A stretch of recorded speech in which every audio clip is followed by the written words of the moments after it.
Welcome. Thank you for finding your way here. This is a place for anyone who needs a moment of solace. A place to just listen, relax, and let your world slow down for a bit.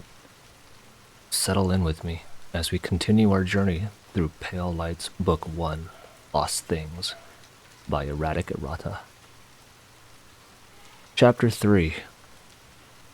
The Bluebell was a sturdy old cog. Its sail painted the black of the watch.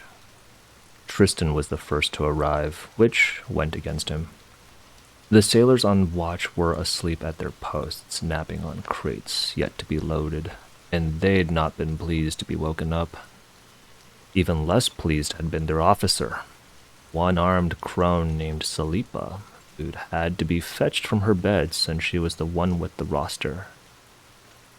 "You look like you're fresh off the street, rat," she glared. "You have the eyes of an eagle, Tia," Tristan flattered. "A rat is what I am, and like one I will disappear quietly into your hold should you let me." Her mood was not improved, sadly, and neither was his, since Fortuna was now snickering behind him. "If his name isn't on the roster, throw him into the sea," Saliba ordered her men. "I don't care if you beat him first, or take his cabinet." By the unpleasant smiles on the face of those two well-built sailors, he would be beaten bloody given half a chance. Charming. It was still better than to stay out in the murk and risk the Hoja Roja catching his tail. They wouldn't stop at bruises. "Who are you supposed to be, rat?" the crone asked. "Tristan Aberskull," he charmingly smiled. She was, again, visibly unimpressed. Her lips quirked into a nasty little number as she trailed her finger down the roster, sneaking an expectant glance at him, but then she froze. "On there, yes?" Tristan pressed. The old woman looked him up and down, disbelieving. "Whose brat are you?" Saliba asked. "You must have blood in the black." "My blood is buried shallow, Tia," Tristan replied, his smile turning sharp. "May I come aboard or not?" The crone snorted, but he knew put on when he saw it. Something had spooked her. "Go on then," Saliba said. "Down in the hold. You can claim a cot if it's on the ground." "Much obliged," the thief smiled. He turned to spit into the waters of the shoal. "If I see you try to get into a crate, rat, you'll get that beating you just ducked," the crone warned. It was not the warmest welcome Tristan had ever received, but it was far from the worst. The cog was mostly empty, its crew out in the city, but an armed man pointed him down the two sets of stairs to the hold after eyeing him suspiciously. There were a few sailors sleeping on cots down there, but otherwise it was only a few crates and empty room. Cogs were trading vessels, but this one looked made to ferry men instead. Tristan stepped about quietly, looking for an empty cot with a wall at its back. Fortuna had been pleased with the amusement of watching him get browbeaten earlier, but now that it had passed, the goddess was remembering to be offended on his behalf. At her age, Fortuna mused, it would take only a slip to break her hip. "So I can sprain an ankle before taking the trials?" Tristan murmured, careful not to wake a sailor as he shrugged off his cabinet's leather straps and set it down. "I think not." The luck always went hardest after him when it was used to hurt another. "Every slight should be avenged, no matter how small," Fortuna said, tone disapproving. He rolled his eyes at her. Even destitute gods breathed arrogance, never learning the beggar's virtues. It was in their nature, Tristan had come to suspect. and the nature of gods did not change. Fortuna was the same now as when he'd first met her, nothing more than a terrified boy on the run. The years they'd shared had changed her not a whit. "I'll think on it," he lied. She huffed. "Sometimes I think your blood is cold as a lizard's," he complained. "Does nothing move you to revenge?" Tristan smiled without joy, thinking of the 5 names carved into the marrow of his bones. His list. "Only the one thing," he answered, "and it is very far from this boat." He cast a look around after, wary of having spoken so long into what others could see as thin air. The few sailors down here were still asleep, to his relief. Hawking at the unseen was a good way to out yourself as a contractor, or a lunatic, though admittedly, some days that line was razor thin. Fortuna sighed, then gestured for him to settle down in the cot. She would, as she'd had for years, keep watch over his sleep. He smiled again, meaning it this time, and slipped under the bedding.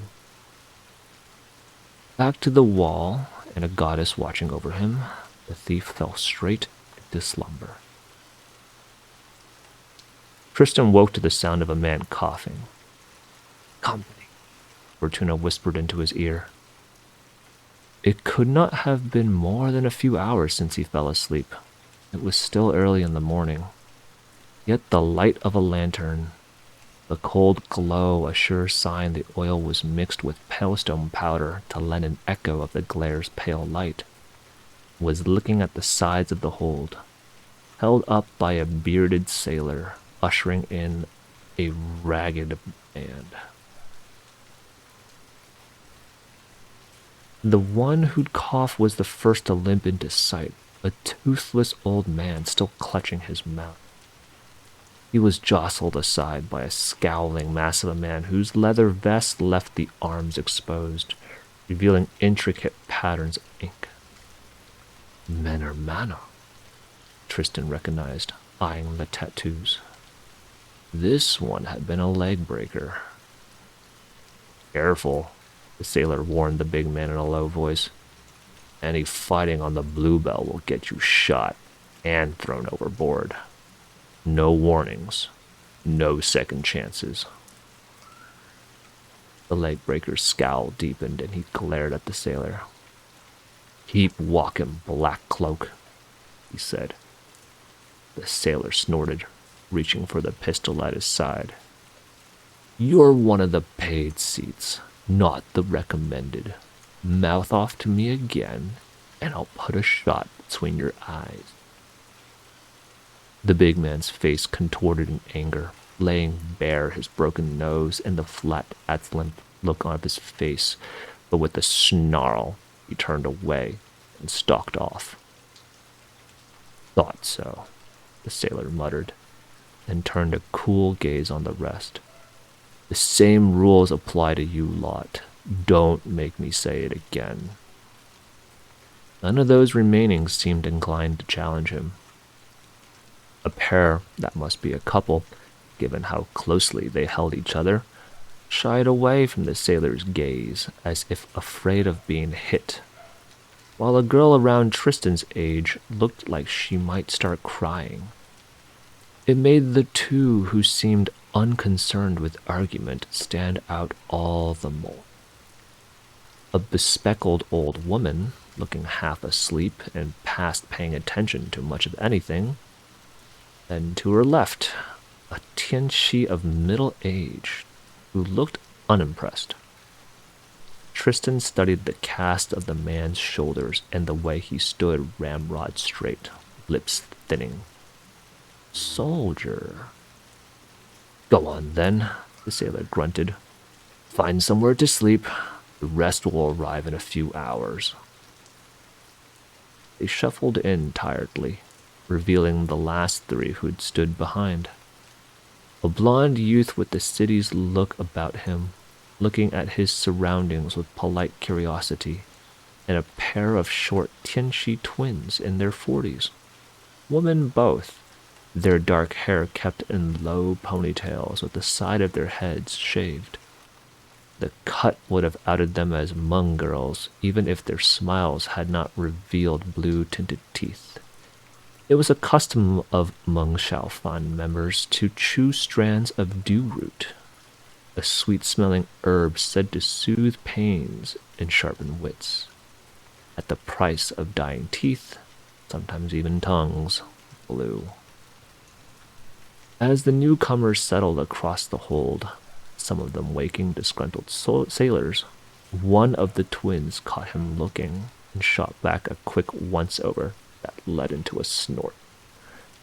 She leaned close to her sister for a whisper, the two of them then turning to offer him that Hmong grin of porcelain in white and blue. Tristan straightened, muscles tensing as they moved towards him, and the blue open robes in Tianxi style they wore over practical city tunic and trousers trailed. "Pinch me, Jew. I must be dreaming," the closest twin grinned. "Look at what we've got here." The other twin looked him up and down, making a show of it. Back to the wall, dirty fingernails, and a crow's nest for hair. "Oh my, Lan," she snickered. "Smells like a rat in here, doesn't it?" "She's not wrong," Fortuna conceded, ever the traitor. Yet Tristan's shoulders loosened. For all that the words were close to insult, it was to be that kind of conversation. He was back on familiar grounds. Putting on a wicked look, he snorted back. Sniffing the air theatrically, he then gasped in surprise. "And here I thought it smelled like dust and floating corpses," he told them. "But I suppose it might just be that foul herb you've been chewing." There was no need for either side to make the sign of the rat, not when the two had the Hmong look, good as branded, and they'd sized him up in a breath. But it was worth establishing neither were mere mud from the murk.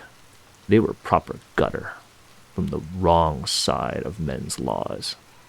The tacit admission on his part, he knew the main trades of the Hmong, drugs and paid deaths, visibly put the sisters in a good mood. Only a fool would talk of trust between rats, but the gutter was a shared tongue. The thief invited them to sit, a smile still on his face, and noted the elegant fold of their legs as they did. Sellers, he decided, or someone facing the front. That kind of presentation was learned.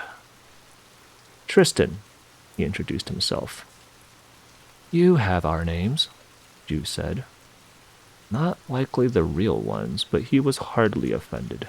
It was only good sense on their part, and he might have tried the same if he'd not had his own written true on the watch's passenger list. "So I do," Tristan said, "and the pleasure of your company, at an unexpected hour, no less." He got twin inscrutable looks at the implied question there. "More interesting is that you were already here, Tristan," Lan replied. "We were given a precise hour to arrive, see, after Coin talked." An implied question of her own, with an offered trade tacked on. Given how little he knew of this whole business, the thief had no qualms in trading.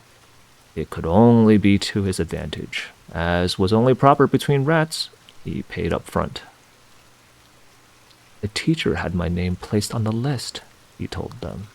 "I am uncertain if it is reward or punishment." One of the twins, Ju, had a small nick in the skin near her left ear, he noticed. Looked a little deep for a shaving miss, which was interesting, but mostly it would let him tell them apart in a pinch. Both sisters grimaced. "A hard teacher if they think the dominion of lost things a reward," Ju said. But also not just anyone if they could get you on this ship with only their word. We paid for it, see? We need the prize. He chewed the inside of his cheek. The prize to passing the trials, aside from not dying a horrible death, was to be inducted straight into the ranks of the Watch. They must have had death dogging their shadow to believe being part of the Meng Shao Fan would not be enough to assure their safety. I have left a burning bridge behind myself, he carefully admitted. Unknowingly, I earned the Roja's ire. Lan leaned in, suddenly grinning again. Well now, that makes you a friend to these poor sisters, she said. No admirers of ours, the Oja Roja, not since we were sent to open a shop in the Merc. Tristan cocked his head to the side, curious, and lightly traced a finger across his throat. Ju shook her head. Merchandise, she told him. Just whale chew and pipe poppy. He let out a low whistle. The Roja runs the parlors for those in the Merc, he said. I thought the monks stuck to the docks. Noise was made back in the republics that we should cut out the middleman, Lan said, tone bitter. We warned against it, told them it was a mistake, but why listen to us? We just live here. Then, when the Roja went blood mad, they cut their losses, Ju cursed. The lizard sheds the tail in the tiger's jaws, they told us. It was Tristan's turn to grimace. Reading between the lines, the Meng Shao Fen had cut loose the people they'd sent into the Merc as an ill-fated attempt to cut into the Oja Roja's trade. Tossed in their heads as appeasement, so knives could be sheathed and business returned to usual. There can't be many of you left, he said. 2, Lan replied, tone curt. And he was looking at them. No wonder they were desperate enough to take the trials as a way out. It was grim talk, and he was at a loss as to where to go from there. With grace that only further convinced him they'd had front-facing roles, the twins guided the conversation away from the pit. You'd think that for the Ramas we paid, the accommodations would be nicer at least, Ju sighed, looking around. Tristan hid his surprise. A gold Rama was worth 3 silver arbles, each of which were worth 34 copple radices. He'd only rarely had truck with arbles, much less their golden sisters. And so he sniffed a detail of interest.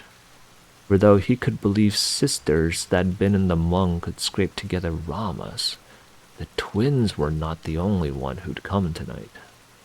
The thief's gaze moved to the remainder of the 10 that'd been guided in, skimming over the leg breaker and the woman with spectacles, lingering instead on the toothless old man, the shivering girl, and the couple. The latter's clothing was threadbare, shabby. All were thin. Tristan doubted they could scrape a silver together between the lot of them. There are other ways to get in, he deduced. Lan followed his gaze to the old man, and she chuckled. That one you have wrong, she said. We saw him settle with our own eyes, though he paid in books instead of coin. You're not wrong about most of the rest. They're paid for, Ju smiled mirthlessly. It's for bets, you see. How far they'll get, how well they'll do, large sums by large men. Tristan's hands clenched. An old and familiar anger flared in his belly. Alice side? He asked. Lan shook her head. Gutter, he said. The Menor Mana went heavy this year, I hear, but there's others. The anger simmered down. It was not infant zones making sport of gutter lives, only monsters doing as monsters did. The thief hummed, considering their arrivals with fresh eyes. So who was I wrong about? He asked.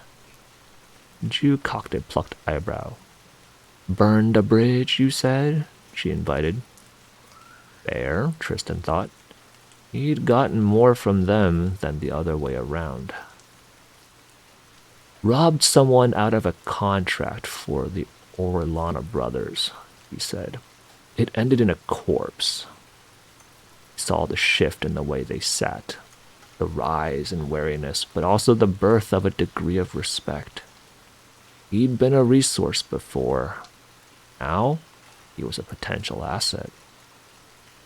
That'll get a man killed, sure enough, Lan amiably said. Ju cleared her throat.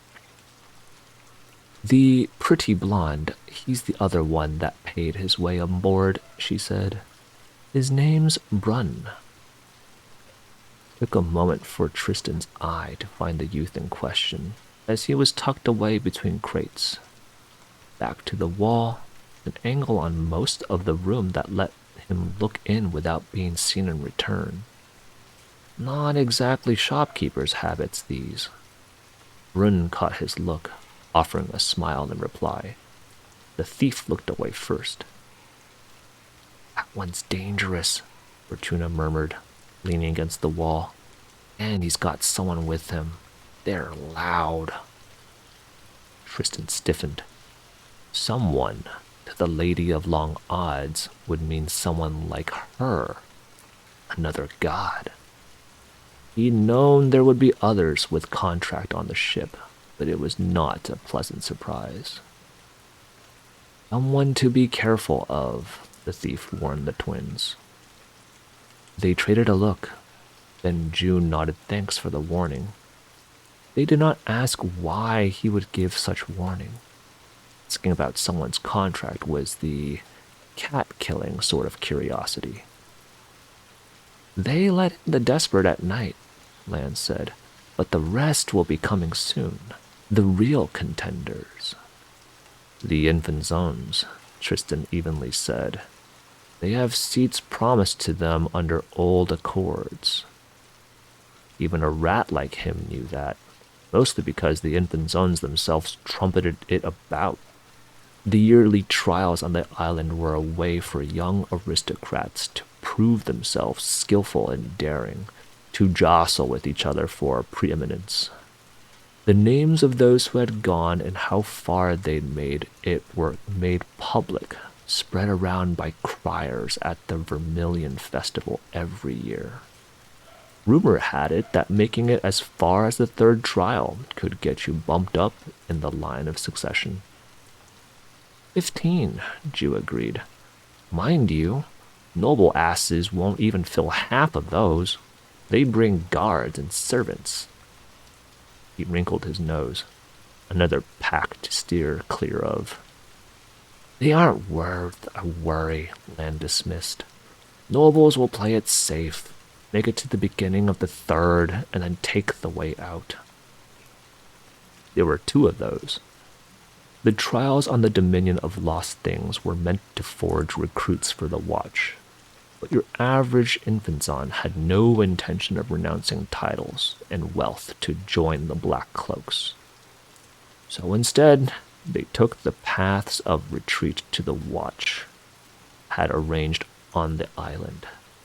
Safe places where a participant could desist from going any further.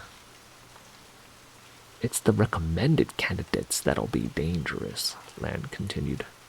They're here for the prize, and they won't be afraid to kill to make it.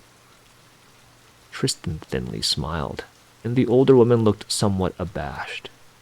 He was, after all, almost certainly one of those recommended candidates. I hear most are foreigners, usually, the thief said, returning the earlier grace. Heard that too, Ju hastily agreed, though I'm not sure how many there will be. There's at most 100 seats open every year, Lan noted, and we heard 73 were filled this time. There are 2 ships, though, and one sailed off yesterday. The other twin cocked a brow at him.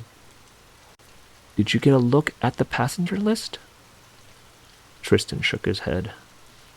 But I saw it being read, he told her, and it can't have been too long, around 30 names. The twins hummed. Like him, they were curious as to how numerous their batch would be. The conversation drifted after that, staying friendly, but of light nature. Neither side had more they were interested in trading, and it was too early in the venture to begin talking of the kind of alliances that would mean life or death when bodies began dropping.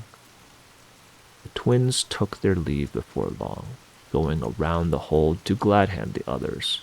The couple, in particular, he noted. He ought to do the same, feel out the others for enmities and alliances. The large bruiser was asleep, not the kind of man he'd want to work with besides, so he had a frank look at the others. The two gray hairs were out of the running for now. The toothless old man was still coughing, looking half a step into the grave, and though the old woman seemed spry, she bore spectacles. If those be broken, she might well be half blind. Disinclined to work the couple when the twins were already at it, Tristan considered the last three.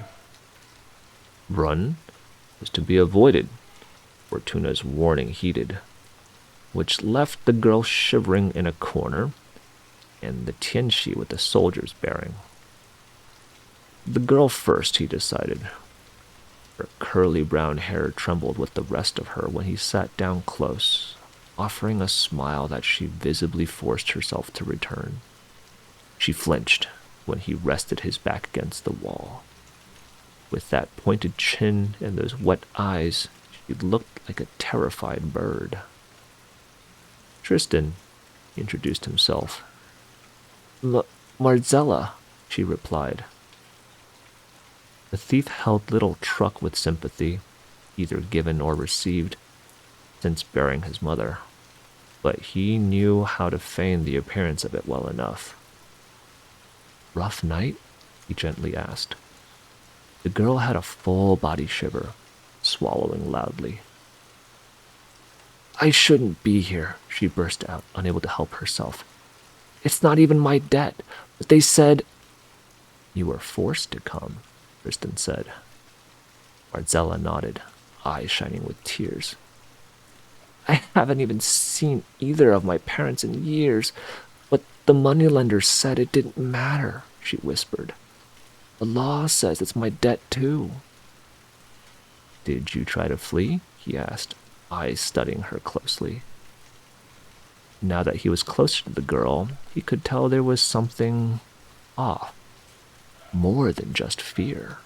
She kept flinching without obvious reasons for it, like she could hear or see something he could not. They had pistols, Marzella replied. You'd have had a better chance with bullets than the trials, Tristan thought. You should have run. Her hands were trembling still, one rubbing her forearm as if to calm herself, and that was what let him put it together. She wasn't just rubbing, but tracing a pattern with a finger. Something complex. A symbol of some kind with intricate lines. Again and again she traced it, never noticing even as she told him that she'd been promised the debt would be written off if she survived the first trial. Tristan smiled and nodded at all the right places, mind spinning. Marzella had a compulsion. Tick. One of the most obvious signs someone had just come into a contract, and their god had a strong hold on them. The thief ought to know. It had taken him years for him to unlearn the habit of flipping a coin that did not exist. It'll be all right, Tristan comfortingly lied. We will be many on the island. With arms and numbers, there will be some safety. Marzella twitched again, beginning to look at the ceiling before she stopped herself. A contract that enhanced her senses, perhaps? Whatever it was, she seemed to be drawing on it at all times, and that was dangerous. First to herself, but in time, perhaps, to others as well. The thief suggested she try to sleep before rising back to his feet. Neither of them much believed in her promise to try. Tristan then moved towards the soldier, who'd settled against a crate and was pulling at a copper flask. The smell of liquor, cheap and strong, wafted up as soon as he approached. The Tianshi offered up a sardonic smile. "My turn, is it?" the man said. "At least you're not quite as obvious about it as the twins." Tristan sat down slowly, as to be sure he would not be provoking a man he now saw was armed. The sword sheathed across the Tianshi's lap was empty, but there was the bulge of a pistol tucked under his coat. "And my life for a sparrow's that he's got more knives than I do tucked away." "We'll be sailing out soon," Tristan replied, caught out but unrepentant. "Before we do, I would know the lay of the land." "Practical of you," the man said, not offended in the slightest. "What's your name, boy?" "Tristan." "Yong," the other said, offering a nod of a greeting. Tristan returned it, wary of the stranger who was putting away rot gut like water, but whose eyes were still sharp. "You've nothing to worry of me, Tristan," Young plainly said. "I was not sent here to play red games." The thief's eyes narrowed. A lie, at least in part, for the twins had told him of those who'd paid their way onto the ship, and Yong had not been one of them. Deciding that the man's easy temperament allowed for a gamble, he decided to press. "Yet someone sent you," Tristan said. "Your seat was bought by another." Tianchi grimaced. "Huh, those two tell you that, did they?" he said, jerking his chin towards the twins. "You'd best be careful not to trust them too much." Tristan trusted no one at all, save perhaps Fortuna, but saw no need to tell the man as much. "And why is that?" Yong lowered his voice. "Do you know why they're talking to the couple so much?" he asked. Tristan shook his head. "The husband, Elis, he's got scales on the arm. He's been..." Yong trailed off, mimicking scratching his arm, and the thief could not entirely hide his revulsion. Skin flakes like that looked like scales and incessant scratching, were symptoms he was familiar with, as would be any of the child of the Mercs. The man was a dust addict. The twins would not have missed that, not with dust being a merchandise the Meng Shao Fan pushed. If he goes into withdrawal and they have dust on them, they good as own him, Tristan thought. "There's no clean shoes in the Merc," the thief finally said, quoting half an old saying. "Shit clings to all our souls," the other half went. It was not absolution or forgiveness, but blame was like misery, one of those rare things there always seemed to be enough of to go around. Best to be careful with it, and with the Tianshi as well. It was why he'd phrased his answer to have a hanging question. "All I need is to get to the third trial," Yong bluntly said. "I have no interest in anything else." "Not even a black cloak?"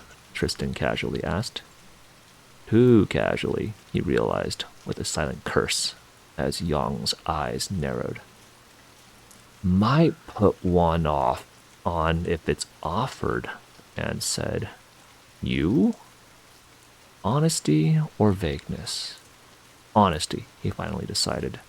Their interests were not at odds, and it was always best to stay on the good side of men with pistols and knowledge of how to use them. "I don't have a choice," the thief admitted. "I'm in it to the end." "Seems like we might have a thing or two in common," Yong casually said. The offer hung in the air. It was too early to commit to alliances, Tristan knew, and yet did not decline. What were the odds he'd get a better offer? He was a rat, Not the kind of sought-after soul that would be able to pick out their companions when the real recommended arrived. You want something, the younger man decided. Fit, and I look like I might be able to handle myself in a fight, but he might get better if he holds out until the others begin to arrive. Which meant Yang wanted something that a rat was in the best position to give. Far from unsettling him, Tristan found the thought a reassuring one. An ally without a use was just fodder. The suspicion that he wouldn't just be a body to throw in harm's way settled his doubts. It seems like we do, the thief answered. The Tianchi smiled. Good, he said. Then I have a suggestion to make. Tristan's brow cocked. So now came the price. I obtained the name of a sailor on the ship who likes gifts, Yang said. Someone that could be bribed. Always useful. And what would be gotten for that gift? Tristan asked. To sit in a corner as the rest of the travelers board, Tianchi said. Being given names and stories by our friend. For a heartbeat, Tristan wondered how he was being had. He was being sent to learn information that might well save his life, so why would Yang ever allow someone else to learn it in his stead? It made no sense unless... He's a bot seat, Tristan realized. They won't let him out of the hold even for a bribe. But I've got a recommendation, so they just might. It wasn't a rat that Yang had been after. Someone who the Black Cloaks wouldn't confine to the bottom of the boat. I like him, Fortuna decided. He's clever. Yang pulled at his copper flask again, the stench of liquor spreading. He's also likely a drunk, Tristan thought. Not that the goddess would consider that a black mark on anyone's record. But a drunk was something he could work with, so he would. Let's get our friend that gift, then, the thief smiled, and the soldier smiled back. Lucia looked rather straight-laced for a woman taking bribes. Her face was stern in that way that people became stern when they were uncomfortable and looking to take it out on someone else. You're going to be peeling potatoes, the sailor told him, so sit on the bench and shut up. As Lucia easily had a stone on him in muscles and belly fat, while Tristan had a fondness for avoiding arguments with people who would be able to snap his neck, he dutifully sat on the bench and shut up. The sailor passed him a peeling knife and dropped a misshapen potato onto his lap, grunting in satisfaction when he began to deftly peel away. He was 3 in, a pittance compared to the barrel of hundreds they were working through, when she finally deigned to address him. They'll be coming in 2 batches, the foreigners first, most at once, and then the noble brats. Though she was still glaring at him like he'd emptied her pockets instead of the very opposite, Tristan's fondness for the sailor could not help but mount.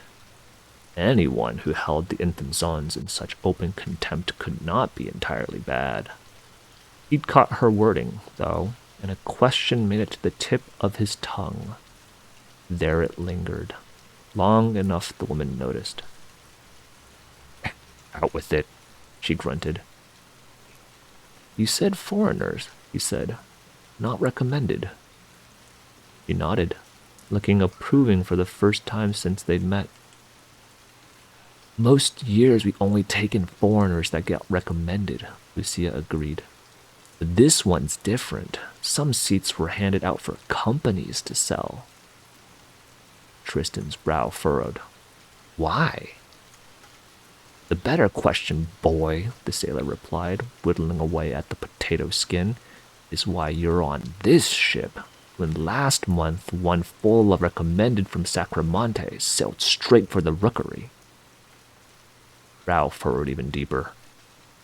The Rookery was the common name for the great island fortress that was the seat of the Watch, said to be as a city of black cloaks. Watchmen were trained there in a great war camp. I am the only one from the city to take the trials, Tristan slowly said. That's got a recommendation anyway, Lucia shrugged. He rocked back in surprise. What was Abuela up to?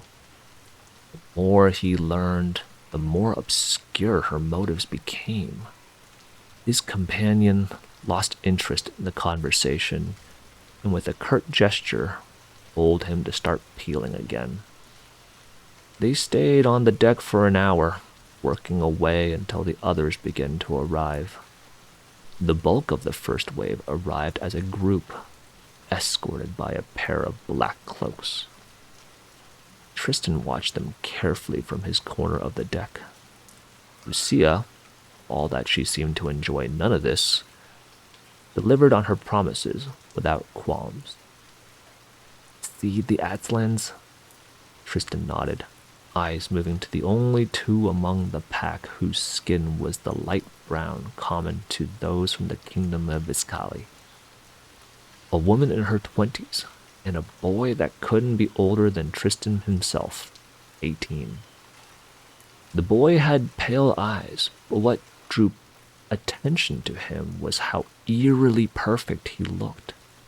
Every part of his body was symmetrical and proportioned, like he'd been sculpted instead of born.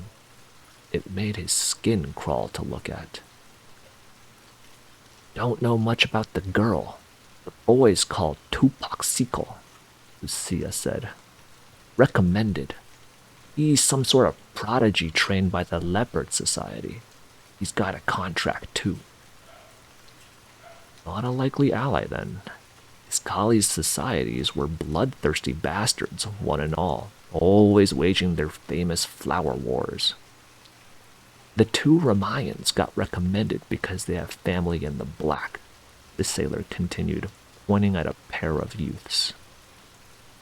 Of the many peoples of the imperial Shramshar, the Ramayans were those Tristan knew best. They held the great cities on the empire's southeastern coast, so their trading ships sometimes came as far as Sacramento. He'd never seen any dressed so colorful as these two, though. The girl of the pair had no less than 3 pistols at her hips, making her a rather more impressive sight than the chubby-cheeked boy looking like he was about to keel over. Then you've got the 3 from our corner of the Trebian Sea, Lucia grunted. A girl with an unfortunate acne wore the jacket and cravat typical of the Asphodel Rectorate, one of Sacramonte's closest neighbors, and a Rosseni, veiled from head to toe in gray, was carefully staying away from her. Not unexpected, given that Rasen and Asphodel were said to war with each other incessantly. The last was a tall and thin man with heavy circles around his eyes. Man's from Asphodel, too, Lucia quietly said. Leander Galatas, former sailor. Be careful of him. Tristan cocked his head to the side, eyes questioning. His recommendation came from the Navigators Guild, she said. Odds are, he knows some signs. The thief's belly clenched. Learned men insisted that the signs were not truly magic, merely a way for the initiated to manipulate the gloam. But Tristan had heard stories. Winds called from nowhere, men set alight with but a word, and of those who used the stranger arts going mad, hollowing from the inside as the gloam devoured them. He silently nodded. First arrivals disappeared into the belly of the ship, but Tristan stayed, waiting as the last 4 of the foreigners trickled in over the following hour. First, a pack of 3 dark-skinned Milani, A younger pair whose hair and clothes screamed money, with a scarred older woman behind them that had a fighter's look. A guard, he figured. The younger two were recommended, Lucia said. I heard there's a Milani swords mistress coming, but it shouldn't be one of them. The last to arrive was Tianxi, a girl his age with a sword at her hip and a musket slung over her back. Her eyes were a startling silver shade. She was recommended by the rookery, the sailor provided, and she's got a contract for sure.